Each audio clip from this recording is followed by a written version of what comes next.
Rogue traders who sell illegal vapes could be fined £10,000 and face a possible prison sentence under a crackdown expected to be announced in next week's budget. All vapes sold in the UK will have to be labelled with digital technology, make it easier to spot fakes. Here's our business correspondent, Mark Ashdown. It's thought that 1 in 10 adults in Britain vapes. After banning the sale and supply of single-use e-cigarettes in the summer, the government is now promising to crack down on illegal products sold on the black market.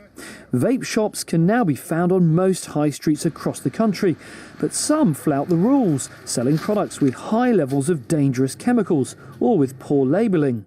The Chancellor is set to announce sweeping new powers for customs officers to spot and punish offenders. Traders will need to have a mandatory licence, and there will be more rigorous right-to-work checks to try and stamp out tax evasion and exploitation. E-cigarettes will need to carry a cutting-edge digital duty stamp, including a QR code, to show they comply with safety and sales regulations. And those breaking the rules could face on-the-spot fines of up to £10,000 or a possible prison sentence.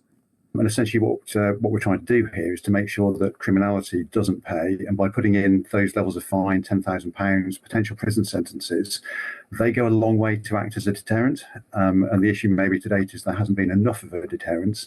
And when you've got the penalties like that, and knowing that HMRC and Border Force are stepping in as well, alongside trading standards and enforcement agencies, it means there's less of an opportunity for the making of money from illicit vapes, and that's a really good thing.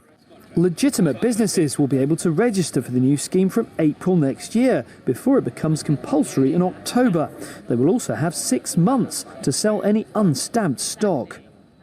The only downside to this news, but it has to be viewed on balance, anything we can do to stamp out the illegal trade is welcomed, but equally, come the excise tax, low economic groups will also suddenly find that they're paying an additional £2.20 on top of the price that they pay today, together with the VAT. So we need to be cognizant this is good news and hopefully gives a real deterrent to the illegal trade, but also it doesn't undermine this real transformative product for those smokers that need it most. Anti-smoking campaigners say there is no place for illegal tobacco or vape products on the high street, and any moves to tighten regulations would be welcomed. Mark Ashdown, BBC News.